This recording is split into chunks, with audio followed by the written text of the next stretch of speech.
माझ्या महाराष्ट्रातील बांधवांनो, भगिनींनो आणि मातांनो, नमस्कार. जय महाराष्ट्र. पुन्हा एकदा आपल्या भेटीला आलेलो आहे.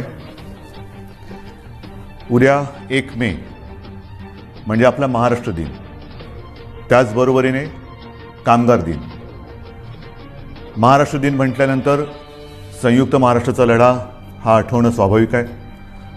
मुंबई महाराष्ट्राला आपण मिळवून घेतल्यानंतर 61 वर्षे उद्या पूर्ण होत आहेत. हा म्हणता हा काळ निघून गेला. पहिल्या प्रथम मी त्या सर्व वीरांना, ज्यांनी बलिदान देऊन, रक्त सांडून, लढ्यामध्ये भाग घेऊन, हाल अपेष्टा सोसून, त्याग करून मुंबई महाराष्ट्राला मिळवून दिली, त्या सर्व वीरांना नम्रपणे अभिवादन करतोय. कामगार दिन आहे. कामगार दिनाच्या सुद्धा सर्व माझ्या कामगार बांधवांना आणि भगिनींना शुभेच्छा देतोय. महाराष्ट्र दिन आणि कामगार दिन दोन्ही एका दिवशी, आणि त्याचं महत्त्व म्हणजे संयुक्त महाराष्ट्राच्या त्या लढ्यामध्ये गिरणी कामगार उतरला होता, तमाम कामगार वर्ग उतरला होता, संपूर्ण मराठी माता भगिनी बांधव उतरले होते.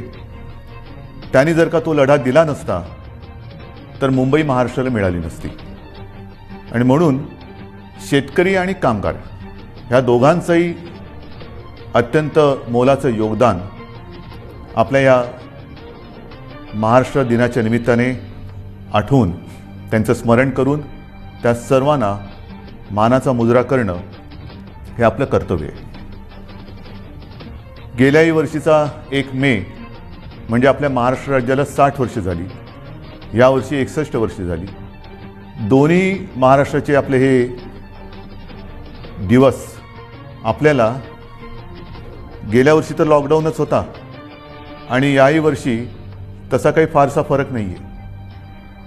हे काय आपल्या मागे दुष्टचक्र लागले काय कळत नाही आहे. आज मला आठवतोय तो 2010चा, ज्या वेळेला संयुक्त महाराष्ट्राला 50 वर्षे झाली होती, तो सुवर्ण महोत्सवी महाराष्ट्र दिन. आपल्यापैकी अनेक जण आले असतील. बांद्रा कुर्ला कॉम्प्लेक्सला लाखो लोक जमली होती.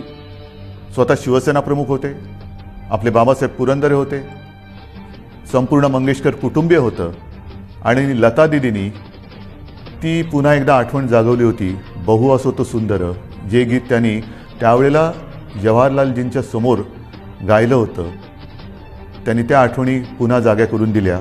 आणि तो सुवर्ण महोत्सव, तो सुवर्ण क्षण आजसुद्धा माझ्या डोळ्यासमोर आहे. ठीक आहे, हाही काळ जाईल आणि पुन्हा एकदा तो सुवर्ण दिन आपण त्याच सोन्याच्या झळाळीने साजरा करू शकू, नव्हे तो करूच, हा मला आत्मविश्वास आहे. साधारणतः आता आपण लॉकडाऊन सदृश्य निर्बंध घालून गेले काही दिवस, मी काही दिवस मोजत बसलेलो नाही आहे, पण झालेले आहेत. लॉकडाऊनसारखं तुम्ही बंधनं आम्हाला टाकली, मग नेमकं झालं काय, केलं काय? कालच आपल्या माननीय उच्च न्यायालयाने आपल्या ॲडव्होकेट जनरल साहेबांना विचारलेलं आहे की जी काही बंधनं आज लावलेली आहेत त्याहीपेक्षा अधिक कडक, म्हणजे जसं गेल्या वर्षी लावला होता तसा कडक लॉकडाऊन लावण्याची आवश्यकता आहे का, हे तुम्ही सरकारला विचारा. मी आपल्याला विचारतोय. मला विचाराल तर मला असं वाटतं याच्याहून काही कडक करण्याची आवश्यकता जरी वाटत असली तरी तशी वेळ येणार नाही. कारण तेवढ्या समजुतीने माझ्या महाराष्ट्रातील माता भगिनी आणि तमाम बांधव हे वागत आहेत, समजूतदारपणा दाखवत आहेत, हिंमत दाखवत आहेत, जिद्द दाखवत आहेत, संयम पाळत आहेत. आणि मग नेमक्या ह्या बंधनाचा आपल्याला काय उपयोग झाला? रुग्णसंख्या ओसरली का? ओसरली नाही. पण जी एक शक्यता वर्तवली जात होती की जसं आपण निर्बंध लावण्याच्या आधी ज्या पटीने आणि वेगाने रुग्णवाढ होत होती, ती रुग्णवाढ तशीच होत राहिली असती तर आजच्या दिवशी साधारणतः 9 ते 10 लाख रुग्ण हे आपल्या राज्यात, ज्याला ॲक्टिव्ह पेशंट, ॲक्टिव्ह रुग्ण ज्याला म्हणतो, ते असते. आपण जो संयम दाखवला, मी आपल्याला काही बंधनं घातली, अक्षरशः त्या दिवशी मलाही आपल्याला सांगणं जड जात होतं पण करू काय? मी बोललो आणि आपण माझं ऐकलं तसं नेहमीच आपण ऐकता, आणि त्याच्यामुळे जी एक शक्यता होती 9.5-10 लाख ॲक्टिव्ह पेशंट आज आपल्या महाराष्ट्रात असू शकले असते, ती रुग्णवाढ, ती रुग्णसंख्या साधारणतः आपण आज 6-6.5 लाखापर्यंत स्थिरावून ठेवलेली आहे. अजूनही रुग्णवाढ उतारायला लागलेली नाही आहे, पण वाढ होत होती ती मात्र आपण थांबवलेली आहे, एक स्थिरावलेली आहे. तसं पाहिलं तर आज संपूर्ण देश कोरोनाच्या खतखत्या ज्वालामुखीच्या तोंडावरती आहे. आजच आपण ज्या पद्धतीने संयम दाखवतो आहोत, तो जर का दाखवला नसता तर आज महाराष्ट्राची अवस्था काय झाली असती ती कल्पनाही नको आणि विचारही नको. अजूनही काही काळ आपल्याला ही बंधनं पाळण्याची आवश्यकता आहे. मला माहिती आहे की ही बंधनं पाळणं, लावणं सोपं आहे, पण पाळणं फार अवघड आहे. मी गेल्याही वेळेला म्हटलं होतं की नाईलाजाने आपली रोजी ही मंदावेल, पण मी रोटी थांबू देणार नाही. दुसरा एक प्रश्न असा येतो की काही जणांना असं वाटतं की इतरांनी काय काय केले त्याच्याप्रमाणे आपण केलं पाहिजे, केंद्राने काय केले त्याच्याप्रमाणे आपण केलं पाहिजे. असू शकतं, वाटू शकतं, वाटणं स्वाभाविक आहे. आणि कोणी खरंच आपल्याहून काही चांगल्या गोष्टी केल्या असतील तर त्यांचं अनुकरण करायला मला कधीही कमीपणा वाटणार नाही. जर का ते अनुकरण करून माझ्या राज्याचं हित त्याच्यात साधलं जात असेल तर मी कोणाचंही अनुकरण करायला तयार आहे. मात्र हा सल्ला देताना खरंच आपल्या सरकारने काय केलेलं आहे हे सुद्धा आपण जाणून घेणं फार गरजेचं आहे, फार महत्त्वाचं आहे. म्हणून मी आपल्यासमोर पुन्हा एकदा गेल्या वर्षी काय आपली परिस्थिती होती, आरोग्य सुविधा काय होत्या, आणि ह्या बंधनाच्या काळामध्ये आपण काय करतो आहोत, काय केले हे सांगतोय. आपल्याला आठवत असेल की जेव्हा आपल्या राज्यात गेल्या वर्षी मार्चमध्ये कोविडनी शिरकाव केला, कोरोनाने शिरकाव केला, तेव्हा आपल्या राज्यामध्ये फक्त 2 लॅब होत्या, चाचणी केंद्र होती, चाचणी करण्याच्या प्रयोगशाळा होत्या. एक आपल्या कस्तुरबामध्ये आणि दुसरी पुण्याला NIV मध्ये. मग आज काय, आजची परिस्थिती जर बघितली तर 29 एप्रिल 2021ला ज्या गेल्या वर्षी 2 प्रयोगशाळा होत्या त्या जवळपास आता 600च्या आसपास प्रयोगशाळा आपण वाढवलेल्या आहेत, राज्यभर केलेल्या आहेत. आणखीन वाढवतो आहोत, प्रयोगशाळा वाढवतो आहोत, चाचण्यांची क्षमता वाढवतो आहोत. चाचण्यासुद्धा आपल्याला कल्पना आहे की साधारणतः मी गेल्या वेळेला सांगितलेलं आहे की 80-85 हजार करत होतो, त्या जवळपास आता 2-2.5 लाखाच्या आसपास आणखीन वाढवतो आहोत, 3 लाखाच्या वरती आपण नेतो आहोत. तर ह्या गोष्टी आपण करतो आहोत. म्हणजे लॉकडाऊनसारखं करून हातावर हात बांधून, म्हणजे लॉकडाऊन बाहेर केल्याने हात पण लॉक करून बसले असं नाही आहे. आपण हातपाय हलवतो आहोत, आरोग्य सुविधा वाढवतो आहोत. जशी ह्या RT-PCR चाचण्यांच्या प्रयोगशाळांची मी तुम्हाला संख्या सांगितली, तशीच कोविड सेंटर्स, जी जम्बो सेंटर्स आपण उभारलेली आहेत, काही फील्ड हॉस्पिटल केली, काही ठिकाणी एक आपत्कालीन म्हणून हॉस्पिटलची उभारणी केली, काही ठिकाणी तर आपण हॉटेलमध्ये प्राथमिक स्वरूपाची हॉस्पिटल्स निर्माण केलेली. आणि अशी जर का संख्या पाहिली तर जूनमध्ये ही साधारणतः 2665 होती गेल्या जूनमध्ये. आता ही साधारणतः 5,000 म्हणजे 5,500च्या आसपास आपण केलेली आहे. 5,500 कोविड केअर सेंटर्स हे आपण राज्यात उभारलेले आहेत. म्हणजे जवळपास दुप्पट.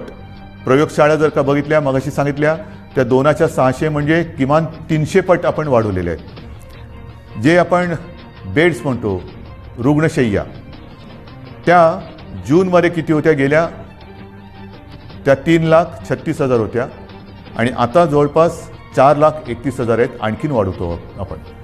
ऑक्सिजन, त्याच्यामध्ये ऑक्सिजनच्या किती होत्या, जूनमध्ये 42,800 साधारण होत्या, आता 86,000च्या आसपास ऑक्सिजनच्या खाटा आपण त्यांची सुविधा निर्माण केलेली आहे. ICU बेड्स किती होते, गेल्या जूनमध्ये साधारणतः 11,882 होते, आता 28,937 म्हणजे 2.5 पट वाढ केलेली आहे. व्हेंटिलेटर्स, काही जण म्हणतात की व्हेंटिलेटर्स केंद्राने एवढे दिले होते ना, आपण कुठे नाही म्हणत नाही, पण त्यातले दुरुस्त नादुरुस्त जरी पकडले तर गेल्या वर्षी जूनमध्ये 2020 जूनला साधारणतः 3,744 व्हेंटिलेटर्स आपल्याकडे होते. आता 29 एप्रिल म्हणजे कालच्या तारखेला साधारणतः 11,713 हे व्हेंटिलेटर्स आपल्या राज्यामध्ये आहेत. म्हणजे आपण ही एवढी वाढ करतो आहोत. प्रश्न काय येतो, मी मागेही आपल्याला सांगितलं की बेड्स आपण वाढवू शकतो, इतर काही गोष्टी वाढवू शकतो, पण डॉक्टर्स, नर्सेस आणि आता तर वेगळीच अडचण आली, ऑक्सिजन. ऑक्सिजन एवढ्या मोठ्या प्रमाणावरती लागायला लागलाय आणि लागतोय. काही वेळेला म्हणजे AC मध्ये बसलो तरी परिस्थिती ऐकून घाम फुटतो. ऑक्सिजन आत्ता नाही मिळाला तर काय होणार, हा एक मोठा प्रश्न असतो. मी आपल्याला गेल्या वेळेला सांगितलं होतं की आपल्या राज्याची रोजची ऑक्सिजन निर्माण करण्याची क्षमता ही साधारणतः 1200 मेट्रिक टन आहे रोजची. आज आपण साधारणतः 1700च्या आसपास मेट्रिक टन हा रोजचा वापरतोय. केंद्राने आपल्याला 1200च्या वरचा साधारणतः 500च्या आसपास जो मेट्रिक टन लागतोय तो इतर राज्यातून आणण्याचा एक कोटा ठरवून दिलेला आहे की इतर राज्यातून तुम्ही हा ऑक्सिजन घेऊ शकता किंवा घ्या. आता त्यातली काही ऑक्सिजन जिथून आणण्याचे प्लांट आहेत ते जवळ आहेत, काही शेकडो किलोमीटरवर आहेत, काही हजारो किलोमीटरवरती आहेत, पण तरी देखील आपण बाहेरून आणणारे ऑक्सिजन, मिळणारा ऑक्सिजन आहे त्या ऑक्सिजनचेही पैसे देतो आणि ऑक्सिजनच्या वाहतुकीसाठी मग ते टँकर असतील, रेल्वे असतील, इतर कोणत्याही गोष्टी असतील त्याचे सुद्धा पैसे वेळेवर देऊन आपल्या राज्यामध्ये आपला प्रयत्न चाललेला आहे. ही फार मोठी विचित्र परिस्थिती आहे की वेळेवर ऑक्सिजन सर्वत्र पुरवणे हा आपला फार मोठा प्रयत्न चालू आहे आणि आपल्या सगळ्यांच्या सहकार्याने किंबहुना आपल्या सगळ्यांचे जे काही आशीर्वाद आहेत त्याच्यामुळे आपण ही परिस्थिती नाही म्हटलं तरी थोडी समतोल राखण्याचा, बॅलन्स करण्याचा प्रयत्न करतो आहे. मात्र रुग्णवाढ अधिक झाली तर मात्र मोठी अडचण निर्माण होण्याची शक्यता आहे. सुदैवाने रुग्णसंख्या ही स्थिरावलेली आहे. ऑक्सिजन आपण अगदी काठोकाठ किंवा कट टू कट ज्याला म्हणतो तशा पद्धतीने हा पुरवत आहोत. तशीच एक परिस्थिती ती म्हणजे अचानक आता रेमडेसिवीरची मागणी ही फार मोठ्या प्रमाणात वाढली. सगळ्यांना रेमडेसिवीर पाहिजे. रेमडेसिवीरच्या बाबतीमध्ये मागे कदाचित मी आपल्याला सांगितलं असेल नसेल, परंतु आपल्याला रोजची सरासरी 50,000 इंजेक्शनची आवश्यकता आहे. आपण आज किती मिळवत आहोत तर केंद्राने, कारण ह्याचं जे वितरण आहे तर ऑक्सिजनसारखं केंद्राने रेमडेसिवीर इंजेक्शनचं सुद्धा वितरण हे स्वतःच्या हातात घेतलेलं आहे. कोणत्या राज्याला किती, कारण परिस्थिती फारच वाईट आहे. प्रत्येक राज्याला ऑक्सिजन पाहिजे, इंजेक्शन्स पाहिजे, रेमडेसिवीर पाहिजे, व्हेंटिलेटर्स पाहिजेत. तर आपल्याला साधारणतः सुरुवातीला केंद्राने दर दिवशी 26,700-800च्या आसपास ही इंजेक्शन्स मिळतील अशी व्यवस्था केली होती. आपली मागणी 50,000ची आहे. मग त्याच्यानंतर मी माननीय पंतप्रधानांना विनंती केली आणि त्यांनी ती मान्य केली. त्याच्यानंतर 43,000 दर दिवशी अशी मागणी आपली मागणी मान्य झाली. मागणी म्हणजे आपल्याला 50,000 पाहिजे, पण 43,000ची सोय करण्यात आली. आज साधारणतः 35,000च्या आसपास ही रोजची इंजेक्शन्स आपल्याला मिळत आहेत. त्याचेसुद्धा आपण पैसे देऊन ही इंजेक्शन्स घेतो आहे. मात्र ही इंजेक्शन्स पुरवत असताना एक गोष्ट मात्र मी राज्यातील तमाम जे कोविड केअर सेंटर्स आणि कोविडच्या हॉस्पिटलमध्ये काम करणारे डॉक्टर्स आहेत त्यांनाही सांगतोय आणि रुग्णांनाही सांगतोय, त्यांच्या नातेवाईकांनी सांगतोय की नीट लक्षात घ्या, WHO किंबहुना आपल्या टास्क फोर्सनी आणि केंद्राच्या डॉक्टर्सनी सुद्धा, तज्ज्ञांनी सुद्धा आपल्याला एक सावधानतेचा इशारा दिलेला आहे. तो म्हणजे रेमडेसिवीरचा अनावश्यक अनाठायी वापर करू नका. गरज नसेल तर रेमडेसिवीर वापरू नका, कारण गरज नसताना दिलं आणि जरुरीपेक्षा जास्त दिलं तर औषधाचे दुष्परिणामसुद्धा होण्याची शक्यता नाकारता येत नाही. आणि म्हणून मी सर्वांना सांगतोय की रेमडेसिवीर द्यायचं की नाही हा जो काही निर्णय आहे तो आपल्यावरती उपचार करणाऱ्या डॉक्टरांना घेऊ द्या. याचा अर्थ असा नाही की आपल्याकडे रेमडेसिवीरचा तुटवडा आहे, अजिबात नाही. तो तर आपण आणतो आहोत. जसजसा साठा आपल्याला पुरवठा वाढतोय तसतसं आपण ते वितरण करतोय. पण अनावश्यक रेमडेसिवीरचा वापर हा आपण करू नये अशी माझी सर्वांना एक नम्र विनंती आहे. या सगळ्या गोष्टी सांगत असताना ऑक्सिजन हा एक विषय आहेच. ऑक्सिजनबद्दल मी आपल्याला सांगितलं की ऑक्सिजन हा आपल्याला किती लागतो, किती मिळतोय. मग तुम्ही विचाराल की हे असं किती दिवस चालणार, आणखीन किती दिवस आपण बाहेरून ऑक्सिजन आणणार. मी कालच आपण वृत्तपत्रात वाचलं असेल की कालच मी आपल्या राज्यातील सर्व जिल्हाधिकारी आणि विभागीय आयुक्तांची बैठक घेतली आणि त्या बैठकीमध्ये मी त्यांना स्पष्ट सूचना दिलेल्या आहेत की गेल्या काही दिवसांमध्ये आपण संपूर्ण राज्यात, जिल्ह्यांमध्ये, तालुक्यामध्ये जी काही हॉस्पिटल्स आहेत त्या हॉस्पिटल्समध्ये ऑक्सिजन निर्माण करणारे किंबहुना ऑक्सिजन पुरवणाऱ्या प्लांटची व्यवस्था करा. त्याप्रमाणे आपण टेंडरसुद्धा काढलेली आहेत, खरेदी सुरू झालेली आहे. एक गोष्ट लक्षात घ्यायला पाहिजे की एखादी गोष्ट प्लांट उभा करायचा असेल तर तो प्लांट त्याच्या उभारणीसाठी नाही म्हटलं तर एक 15-20 दिवस हे लागतात आणि तो कार्यान्वित करण्यासाठी एक साधारणतः 20-25 दिवस काळ हा लागू शकतो. म्हणजेच काय की काही ठिकाणी आपण काम सुरू केलेलं आहे, येत्या काही दिवसामध्ये हे सगळे प्लांट्स आपले सुरू होतील आणि त्याच्यानंतर मात्र मला खात्री आहे एकतर वेळ तशी येणार नाही, पण कोविडची जर का तिसरी लाट जरी आली तरी ऑक्सिजन आपल्याला कुठेही कमी पडू द्यायचा नाही. ही एक आपण तयारी केलेली आहे. त्याचं फळ हे त्यावेळेला नक्की मिळेल, पण ती वेळ येऊ नये ही माझी एक प्रार्थना आहे. आपल्याला सर्वांना माहिती आहे की याच्यामध्ये काय काय करावं लागतं. आता ताबडतोबीने काय करायचं, तर काही ठिकाणी आपण हाही एक प्रयत्न केलेला आहे आणि करतो आहोत की लिक्विड ऑक्सिजन हा त्याची ने-आण करता येऊ शकते, पण गॅस ऑक्सिजन त्याची ने-आण करता येणं हे शक्य नसतं. मग काय करायचं, तर जिथे जिथे हा गॅस ऑक्सिजन उपलब्ध आहे तो वाहून नेता येणं शक्य नसल्याने आपण त्याच्या बाजूला कोविड केअर सेंटर टाकतो आहोत. म्हणजे ऑक्सिजन जर का रुग्णापर्यंत नेऊ शकत नसू तर रुग्ण हे त्याच्या बाजूला आणतो आहोत आपण. हाही एक प्रयत्न करतो आहे आणि अशा प्रयत्नामध्ये आपण महाजनकोच्या खापरखेडा आहे, अकोला आणि परळी येथील केंद्रानजीक आपण मोठ्या प्रमाणावरती जम्बो कोविड सेंटर टाकतो आहे. अगदी नागोठण्याला करतो आहे, रिलायन्सच्या प्रकल्पाच्या बाजूला. त्याच्यानंतर पेणमध्ये आपण JSW कंपनीच्या रुग्णालयात तिथेसुद्धा आपण हे जम्बो केअर सेंटर करतो आहोत. म्हणजे कोणताही प्रयत्न आपण सोडत नाही. लॉयड स्टीलच्या वर्धा परिसरामध्ये 1000 बेडची आपण सुविधा निर्माण करतो आहोत. कुठेही आपण सोडत नाही आहोत. त्याचबरोबर ऑक्सिजन कॉन्सन्ट्रेटर मोठ्या प्रमाणात आपण प्राप्त करण्याचा प्रयत्न करतो. सुरुवातही झालेली आहे. सुमारे 350 PSA ऑक्सिजन प्लांट 350 त्याच्यात 10 सुमारे केंद्राने दिलेले आहेत. एक 10च्या आसपास हे प्लांट आपल्याला केंद्र सरकारने दिलेत, पण राज्य सरकार आपल्या माध्यमातून आपल्या खर्चाने सुमारे 350 PSA ऑक्सिजन प्लांट हे लावतो आहोत आणि येत्या काही दिवसात हे कार्यान्वित होतील. चाचण्यांची सुद्धा मी तुम्हाला परिस्थिती सांगितलेली आहे की रोज सुमारे 2.5 लाख चाचण्या आपण करतो आहोत. त्या आणखीन 3 लाखाच्या वरती आपण जाणार आहोत. याच्यामध्ये सुद्धा सुमारे 60%च्या आसपास 60 ते 70% या RT-PCR आहेत आणि उरलेल्या ह्या रॅपिड अँटीजेन टेस्ट आहेत. म्हणजे आपण सर्वतोपरी प्रयत्न करतो. पण होतंय काय की काही वेळेला ह्या सगळ्या गोष्टी करत असताना गेलं वर्ष हे एवढं ताणतणावाचं गेलेलं आहे आणि तो ताणतणाव कमी होण्याच्या ऐवजी आणखीन वाढलेला आहे.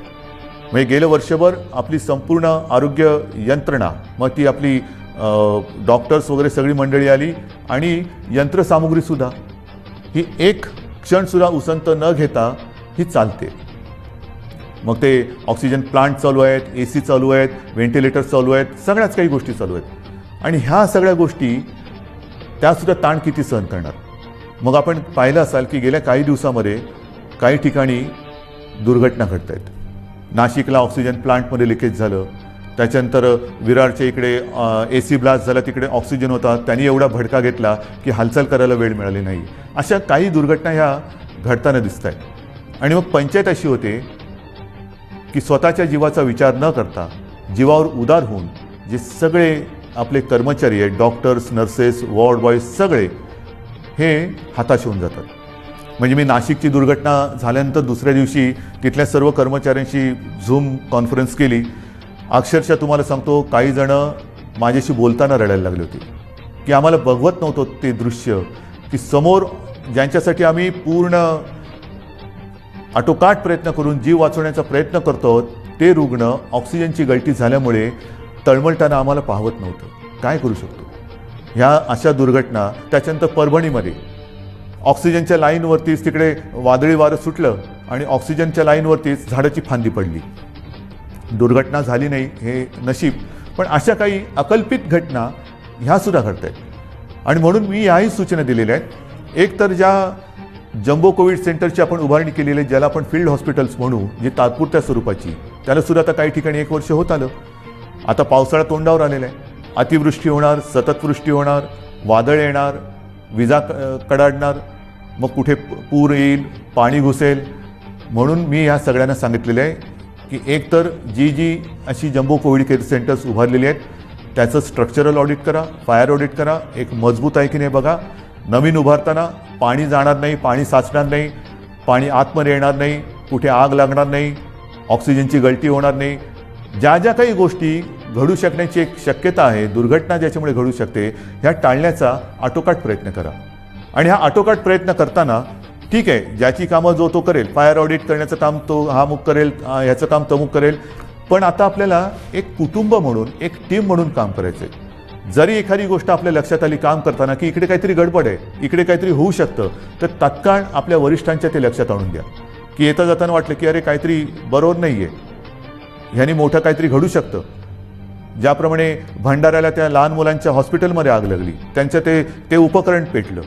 तर अशा काही गोष्टी जर का आपल्याला वाटल्या तर कृपा करून मी सर्व ह्या क्षेत्रात काम करणाऱ्यांना सांगतोय की आपल्याला कुठे काही वाटलं तर ते ताबडतोब सुधारण्यासाठी आपल्या वरिष्ठांना कळवा. ह्या गोष्टी आपल्याला आता कराव्या लागतील, बघाव्या लागणार आहेत. जसं ही एक व्यवस्था आपण केली, तशीच मी ह्या निर्बंधाची घोषणा करताना आपल्याला मगाशी जे बोललो की रोजी कदाचित मंदावेल पण रोटी थांबू देणार नाही. आणि मग या निर्बंधाच्या काळासाठी आपण सुमारे 5,500 कोटी, सुमारे 5,500 कोटी एवढ्या रकमेचं एक प्रचलित शब्द आहे पॅकेज, एक पॅकेज जाहीर केलं. मग पॅकेज जाहीर केलं, पुढे काय झालं? जाहीर केल्यानंतर तसंच झालं का नुसतं जाहीर केलं आणि थांबलं? नाही आहे, तसं नाही आहे. आपल्याला कल्पना आहे की सुरुवातीला आपण जी शिवभोजन थाळी 10 रुपयात सुरू केली गोरगरिबांचं पोट भरायला, ती ह्या कोविड काळामध्ये गेले वर्षभर 5 रुपयांनी केली होती. आता पुढचे 2 महिने आपण ती मोफत देतो आहोत. आणि मग गेल्या काही दिवसात जेव्हापासून ही मोफतची घोषणा केली त्याच्यानंतर 15 लाखाहून अधिक मी म्हणेन आपल्या नागरिकांना ज्यांचं अन्न किंवा ज्यांचं जेवण ह्या शिवभोजनवरती आहे त्यांना आपण त्याचं नाही म्हटलं तरी एक लाभ देऊ शकलो. किमान 15 लाखाहून अधिक नागरिकांना ह्याचा एक शिवभोजनचा त्यांनी स्वाद घेतलेला आहे. आत्तापर्यंत एकूण जर का बघितलं तर 3,94,00,000 म्हणजे जवळपास 4 कोटी लोकांना ह्याचा लाभ झालेला आहे आत्तापर्यंत पूर्ण वर्षामध्ये. आणि आपल्या राज्यात सुमारे 890 शिवभोजन केंद्र सुरू झालेली आहेत. तसंच संजय गांधी निराधार, श्रावणबाळ, वृद्धापकाळ वेतन, विधवा निवृत्ती वेतन व दिव्यांग निवृत्ती वेतन याच्यात 35 लाख लाभार्थींना एप्रिल व मे या 2 महिन्याचे प्रति महिना 1,000 प्रमाणे 2 महिन्यांचे अर्थसहाय्य देण्यासाठी आपण 1,428 कोटी निधी वितरित केलेला आहे. 1,428 कोटी. 7 कोटी लाभार्थींना, ज्यांना आपण म्हटलं होतं की मोफत गहू आणि तांदूळ, तर 7 कोटी लाभार्थींना मोफत गहू तांदूळ वाटप सुरू झालेलं आहे. त्याच्यात सुमारे 6,240 मेट्रिक टन गहू आणि 4,817 मेट्रिक टन तांदूळ हा आतापर्यंत वितरित केला गेलेला आहे. महाराष्ट्रामध्ये इमारत व इतर बांधकाम कामगार आहेत, त्या कामगार मंडळाच्या स्वतःच्या निधीमधून प्रत्येकी 1,500 रुपये अर्थसहाय्य करण्याची आपण घोषणा केली होती. आत्तापर्यंत 13 लाखापैकी सुमारे 9,17,000 कामगारांच्या खात्यात त्यांच्या पैसे जमा झालेले आहेत. घरेलू कामगारांसाठी कल्याणकारी सहाय्य देण्यासाठी 50 कोटी रुपये निधी वितरित झालेला आहे. नगर विकास विभागाकडून फेरीवाल्यांसाठी सुद्धा जी एक आपण योजना जाहीर केलेली आहे, 1,500 रुपये जी फेरीवाल्यांना आपण आर्थिक मदत करतोय नोंदणीकृत, त्याची सुद्धा कार्यवाही सुरू झालेली आहे. आदिवासी कुटुंबांना साधारणतः 11.5 लाख लाभार्थी आहेत. त्याच्यामध्ये त्यांना प्रति कुटुंब 2,000 हे आपण खावटी चा लाभ जो देण्याची योजना जाहीर केली त्याच्यात सुद्धा कार्यवाही सुरू झालेली आहे. म्हणजे आपण कुठेही गप्प बसलेलो नाही आहोत. ऑक्सिजन करतोय, रेमडेसिवीर मिळवतोय, रुग्णसंख्या लक्षात घेऊन सुविधा वाढवतो आहोत. जी मदत केलेली आहे जाहीर त्याची सुद्धा आपण अंमलबजावणी करतो. कुठेही आपण कमी पडत नाही आणि ते कमी पडू देणार नाही.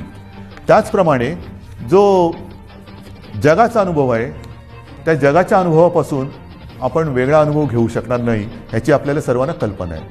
म्हणजे काय की संपूर्ण जगात लाटांमागून लाटा येत आहेत. पहिली लाट झाली, दुसरी लाट झाली, तिसरी लाट, चौथी लाट. किती लाटा येणार, आपल्यावरती किती प्रयत्न आपण कसोशीने करतोय त्याच्यावरती ते अवलंबून राहणार आहे. पहिली लाट येऊन गेली, दुसरी लाट ही आत्ता आपण अनुभवतो आहोत. ब्रिटननी दुसरी लाट अनुभवलेली आहे, आता तिकडे थोडी शांतता आलेली आहे, पण तिसरी लाट येणारच नाही असं कोणी खात्रीपूर्वक सांगू शकत नाही. किंबहुना आता तज्ज्ञ म्हणायला लागलेले आहेत की तिसरी लाट ही सुद्धा येणार आहे. मग आत्तापासून आपण तिसऱ्या लाटेच्याही संकटाला तोंड देण्याची तयारी ही सुरू केलेली आहे. हे आता आपण ऑक्सिजन वगैरे जे काही वाढवत आहोत त्याला कदाचित आणखीन 8-15 दिवस लागतील, पण तिसरी लाट आली तरी देखील त्याचे एवढे घातक आणि गंभीर परिणाम महाराष्ट्रावरती होऊ द्यायचे नाहीत या निश्चयाने आपलं सरकार आता कंबर कसून मैदानात उतरलेलं आहे. तसं ते उतरलेलं होतंच, पण झालं काय की दुसरी लाट येण्याची अपेक्षा होती, साधारणतः ती येईल अशी एक अपेक्षा होती, पण एवढ्या मोठ्या प्रमाणावरती येईल अशी कोणाचीच अपेक्षा नव्हती. देशात कोणाचीच तशी तयारी नव्हती आणि ती आली. आता तिसरी लाट आल्यानंतर जर का पुन्हा थोडीफार निर्बंध लावण्याची आवश्यकता वाटली तरी देखील अर्थचक्र थांबता कामा नये. म्हणून आपल्याला कल्पना आहे, मी गेल्या महिन्यात एकदा दोनदा आपल्या राज्यातील प्रमुख उद्योजकांशी बोललेलो आहे, सर्व कामगार संघटनांच्या युनियन लीडर्सबरोबर बोललेलो आहे आणि त्यांनासुद्धा तिसऱ्या लाटेची तयारी करताना काय काय तयारी मला त्यांच्याकडनं अपेक्षित आहे किंवा त्यांनी काय करायला पाहिजे ह्याची मी त्यांना कल्पना दिलेली आहे. म्हणजे आपण सर्व थरावरती सर्व पातळीवरती प्रयत्न करतो आहोत आणि मला खात्री आहे की ही तिसरी लाट आपल्या सगळ्यांच्या सहकार्याने आपण थोपवल्याशिवाय राहणार नाही. आपल्यावरती सुरुवातीला काही जणांनी टीका केली की महाराष्ट्र काय करतोय, महाराष्ट्रामध्ये रुग्णसंख्या बघा कशी वाढते, लॉकडाऊन लावू नका, आम्ही आता सहन करणार नाही. पण आता जर का आपण तो लॉकडाऊनसारखी परिस्थिती, हे निर्बंध लावले नसते तर काय परिस्थिती झाली असती हे देशातलं इतर चित्र बघितलं तर लक्षात येतं. आपल्यानंतर आजूबाजूच्या राज्यांनी सुद्धा लॉकडाऊन लावलेले आहेत. थोडक्यामध्ये काय की हा व्हायरस आहे आणि हा व्हायरस त्याचं मार्गक्रमण हा त्याच्या पद्धतीने करतोय, ते काही आपल्या हातामध्ये नाही आहे. आता हे सगळं सांगून झाल्यानंतर एक महत्त्वाचा मुद्दा आहे, तो म्हणजे लसीकरण. गेल्या साधारणतः जानेवारीपासून लसीकरणाला आपल्या देशात सुरुवात झाली. आज लसीकरणाची परिस्थिती काय आहे तर सुमारे 1,58,00,000 नागरिकांचे लसीकरण आपण पूर्ण केलेले आहे. म्हणजे कदाचित आपण देशामध्ये लसीकरणाच्या बाबत नंबर 1चं राज्य आहोत. चाचण्यांच्या बाबतीत सुद्धा कदाचित आपण नंबर 1चं राज्य असू. आरोग्य सुविधांच्या बाबतीत सुद्धा कदाचित आपण देशात नंबर 1चं राज्य असू. पण दुर्दैवाने त्याचबरोबरीने रुग्णवाढीमध्ये सुद्धा आपण फार पुढे आहोत. आणि मग ही परिस्थिती लक्षात घेतल्यानंतर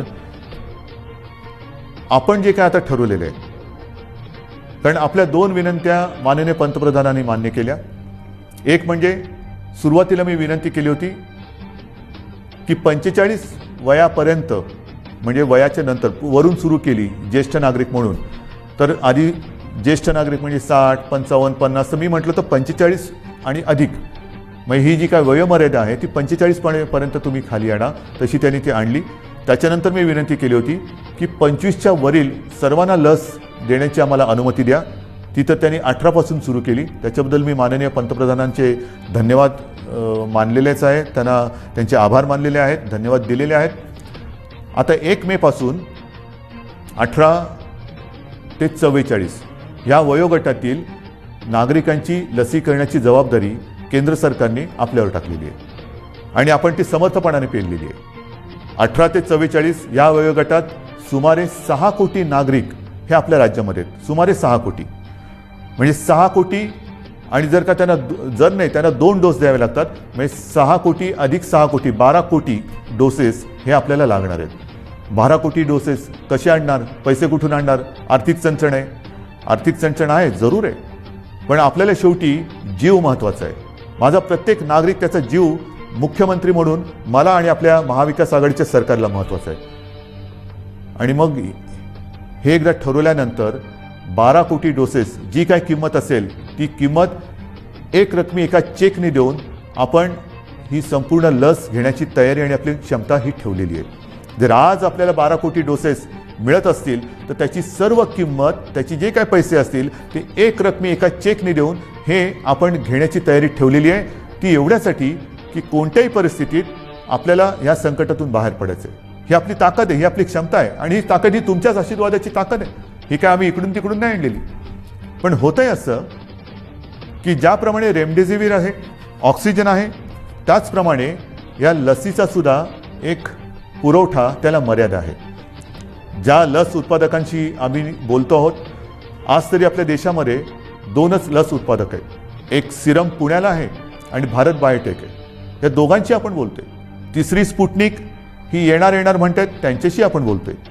ज्या ज्या कंपन्या ज्यांना परवानगी मिळेल त्या सर्वांशी आपण बोलणार आहोत किंबहुना बोलतो आहोत. पण तूर्त तरी आज ह्या 2 कंपन्या ज्या प्रमुख आहेत त्या दोघांची उत्पादन क्षमता लक्षात घेतली तर आपल्याला हा जो काय साठा आहे, हा जो काय पुरवठा आहे तो परत केंद्राने ठरवून दिलेला आहे. आणि कालच पत्र आले की या मे महिन्यामध्ये आपल्याला सुमारे 18 लाख आणि काहीतरी लसचे डोस हे मिळणार आहेत. हे 18 ते 44. माझी अपेक्षा आहे की या व्यतिरिक्त 45 वर्षाचा जो साठा आहे, पुरवठा आहे, तो नियमितपणाने केंद्र सरकार आपल्याला करत राहील. पण 18 ते 44 काही जणांचा असा गैरसमज कदाचित झाला असेल की केंद्र सरकार 18 ते 44 वयोगटातील नागरिकांचं सुद्धा लसीकरण मोफत करत आहे. मला असं वाटतं की त्यांनी थोडी माहिती घेण्याची गरज आहे. केंद्राने स्पष्ट निर्देश तसे दिलेले आहेत की जी काही लस उत्पादित होते त्याच्यामध्ये 50% हे केंद्र सरकार घेणार आहे आणि उरलेल्या 50%मध्ये इतर सर्व राज्य, त्याच्यामध्ये काही उद्योग समूह आणि खाजगी हॉस्पिटल्स यांच्यासाठी हा 50% साठा किंवा जो काही कोटा आहे तो त्यांनी विभागून दिलेला आहे. मग आपली तयारी तर 12 कोटी डोस घ्यायची आहे. आपल्याला मिळत आहेत किती? या महिन्यात 18 लाख. आज आपल्याकडे 3 लाख आलेले आहेत. 3 लाख आज आलेले आहेत. 18 लाख ह्या महिन्यात मिळतील सांगितलेलं आहे. तारीख अजून मिळालेली नाही.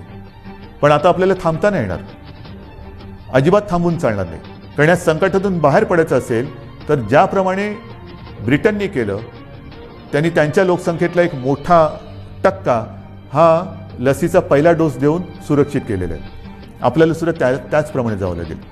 लस जशी मिळेल, जशी उपलब्ध होईल तशी ती घेऊन आपल्याला आपल्या नागरिकांना ती दिलीच पाहिजे आणि ते आपलं सरकार दिल्याशिवाय राहणार नाही. आणि म्हणून मी आपल्याला एक विनंती करायला आज मुद्दामून आपल्यासमोर आलेलं आहे. उद्यापासून आपण 18 ते 44 या वयोगटातील नागरिकांचं लसीकरण हे जसजसं आपल्याला लसीचा पुरवठा मिळतोय तसतसं सुरू करतो आहे. 18 म्हटल्यानंतर युवा आलाच आणि युवा आला म्हटल्यानंतर उत्साह आलाच. कालसुद्धा आपण पाहिलं असेल की कोविड ॲप हे कोसळलं. जसं गेल्या वेळेला सुद्धा लसीकरण सुरू केलं आणि ते ॲप क्रॅश झालं, तसंच काल हे ॲप क्रॅश झालं. होणार, हे काही दिवस होणार. जोपर्यंत हे मार्गी लागत नाही तोपर्यंत ह्या थोड्या गोष्टी होणार आणि त्या होऊ नयेत म्हणून आज मी पुन्हा एकदा माननीय पंतप्रधानांना विनंती केलेली आहे, पत्र पाठवलेलं आहे की एक तर आपण केंद्र म्हणून प्रत्येक राज्यासाठी एक वेगळं ॲप तयार करून ते आपल्या मुख्य ॲपला जोडा किंवा सर्व राज्यांना त्यांची ॲप तयार करण्याची परवानगी द्या की प्रत्येक राज्य आपलं ॲप तयार करेल आणि ती ॲप आपल्या मुख्य ॲपबरोबर जोडली जातील. आता हे झालं तर सुविधा अधिक वाढेल, लसीकरण त्याचं नोंदणी हे अधिक सुरळीत होईल. परंतु हे जोपर्यंत होत नाही तोपर्यंत आज जसं आपण संयम दाखवत आहात तसाच संयम हा उद्यापासून आपल्याला दाखवावा लागेल. ॲपवरती नोंदणी करून ज्यांचं लसीकरण जिथे जिथे असेल त्यांना त्याच्याप्रमाणे माहिती मिळेल की कुठे आपण जायचं आहे, कधी जायचं आहे हे आपल्याला त्या ॲपवरनं कळेल आणि त्याचप्रमाणे आपण त्या केंद्रावरती जा. महत्त्वाची सूचना आहे ही. ह्याचं कारण असं की आपण फोटो बघतो आहोत. लसीचा पुरवठा फार मर्यादित आहे. लस उत्पादन हे आज मर्यादित क्षमतेमध्ये होत आहे. साधारणतः जून जुलैपासून ही क्षमता वाढेल अशी आपल्याला माहिती मिळालेली आहे आणि तोपर्यंत लसीकरण केंद्रावरती गर्दी करणं ही हितावह नाही आहे. कारण जी झुंबड तिकडे उडताना दिसते, मी साहजिक आहे, मी समजू शकतो.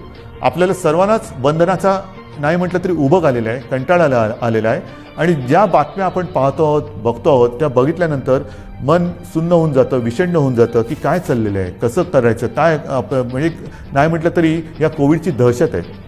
तर त्या दहशतीतून बाहेर पडण्यासाठी, भीतीतून बाहेर पडण्यासाठी लसीकरण केंद्रावरती गर्दी करून काही होणार नाही. आपल्याकडे लसीचा साठा ज्याप्रमाणे येतोय त्याचप्रमाणे तो दिला जाणार आहे. एक लक्षात घ्या, उद्यापासून 18 ते 44 या वयोगटातील नागरिकांचं लसीकरण जे सुरू होते, उद्या पहिली लस दिली जाणार आहे, शेवटची नाही. माझं वचन आहे जे मी तुम्हाला सांगितलेलं आहे की हे आपलं सरकार आहे. 18 ते 44 वयोगटातील नागरिकांची जबाबदारी जी लसीकरणाची केंद्राने राज्यावरती दिलेली आहे ती पूर्णपणे पेलायला आपलं सरकार समर्थ आहे. त्याची तयारी ही आपण पूर्ण केलेली आहे. 18 ते 44 आणि त्याच्यानंतर केंद्राकडून जो काही पुरवठा येतो 45 आणि अधिक ह्या दोन्ही म्हणजे तमाम सर्व वयोगटातील 18 पासून पुढे नागरिकांच्या लसीकरणाची सोय हे आपण करतो आहोत. सुरुवातीला थोडीशी एक ती शिस्त येईपर्यंत आपल्याला वाटेल की गोंधळ उडतोय, पण तो गोंधळ उडू नये म्हणून कुठेही गर्दी करू नका. काही ठिकाणी मला तर आता अशी भीती वाटायला लागलेली आहे की ही लसीकरण केंद्रसुद्धा लसीकरण केंद्राच्या ऐवजी कोविड प्रसारक मंडळ होतात की काय. तर तसं कृपा करून करू नका, कारण आपण इतरांना सर्वांना शिस्त लावतोय की हे बाजारपेठामध्ये शिस्त पाहिजे, इकडे शिस्त पाहिजे, तिकडे शिस्त पाहिजे, आणि मग जिथे लसीकरण करतोय तिकडेच जर का शिस्त नसेल तर सगळं मुसळ केरामध्ये जाईल. म्हणून मी हात जोडून आपल्याला नम्र विनंती करतोय की उद्यापासून जसजशी आपल्याला ही लस उपलब्ध होत जाईल तसतशी आपण ही संख्या वाढवत जाणार आहोत. तूर्त आज आपल्याकडे 3 लाख लसी आलेल्या आहेत 18 ते 44 वयोगटातील नागरिकांसाठी. त्याचं वितरण हे साधारणतः रुग्णसंख्या आणि लोकसंख्येच्या प्रमाणात केलं गेलेलं आहे. 3 लाख लसी हे फार म्हटलं तर त्रुटकच आहे, कारण काल परवाकडेच आपण 5 लाख डोस एका दिवसात दिलेले आहेत. 5 लाख डोस एका दिवसात. आपली क्षमता ही आपण 10 लाखापर्यंत पण देऊ शकू. जर का आपल्याला 1.5-2 कोटी किंबहुना त्याहून अधिक डोस जर का मिळत गेले महिन्याचे, तर आपण दिवस रात्र मेहनत करू आणि लवकरात लवकर महाराष्ट्र या संकटातून बाहेर काढू. ही झाली आपली क्षमता, पण मर्यादा ही येणाऱ्या पुरवठ्यावरती अवलंबून आहे. आणि म्हणून मला असं वाटतं कुठेही गोंधळ गडबड करू नका, घाई करू नका. आपल्याला सर्वांना म्हणजे 18 पासून सर्व या सगळ्यांचं लसीकरण हे सरकार करणार आहे. पुन्हा एकदा सांगतो, कोणाचाही गैरसमज होण्याची आवश्यकता नाही.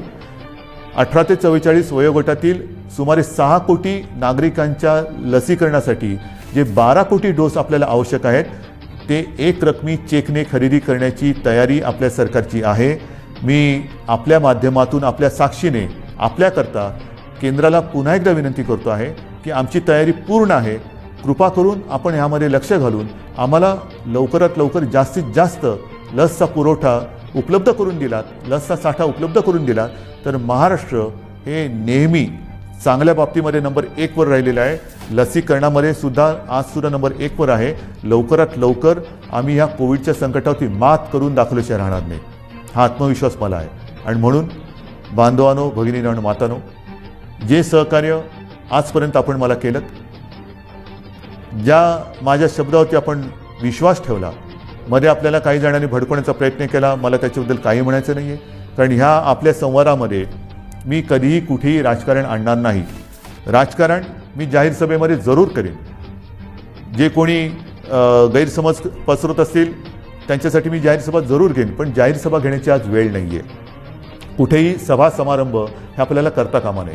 जशा जाहीर सभा करता कामा नये, तशीच आणखीन एक गोष्ट की येत्या महिन्यामध्ये लग्न समारंभ त्याचे मुहूर्त खूप आहेत. बघा ना, पंचांग काढून बघा, तुमच्या मनात पण असेल की आता होणार कसं, तर त्याही बाबतीमध्ये आपल्याला नाईलाज म्हणून 25 जणांची मर्यादा टाकलेली आहे. आता काही जणांनी म्हटलं 2 तासात कसं होणार, आता करू काय. नाही तर काही जण मी हेही बघितलेले आहे की 25 जणांची मर्यादा आहे ना, दर 15 मिनिटाला 25. तसं नाही. म्हणून नाईलाज आहे आपला. थोडंसं ह्या परिस्थितीचं गांभीर्य सगळ्यांनीच लक्षात घेण्याची आवश्यकता आहे. तसं ते आपण घेतलेलं आहे. मग लग्न समारंभ असेल, धार्मिक, राजकीय, सामाजिक कोणतेही कार्यक्रम, त्याला आपण बंधनं घातलेली आहेत. इतर कार्यक्रमांतर आपण बंदीच घातलेली आहे. तर माझी पुन्हा एकदा विनंती आहे की लग्न समारंभसुद्धा आपण शिस्तीने थोडेसे पार पाडा. उत्साहाला थोडंसं आपल्याला बंधन घालावं लागेल, उत्साहाला मुरड घालावी लागेल. ती जर का घातली तर लवकरात लवकर आपण ह्या संकटातून मोकळे होऊ. आणि म्हणून पुन्हा एकदा आजपर्यंत जे सहकार्य आपण मला केलं आणि जे आशीर्वाद आपण मला दिलेले आहेत, ह्या सरकारला दिलेले आहेत, हे असेच कायम ठेवा.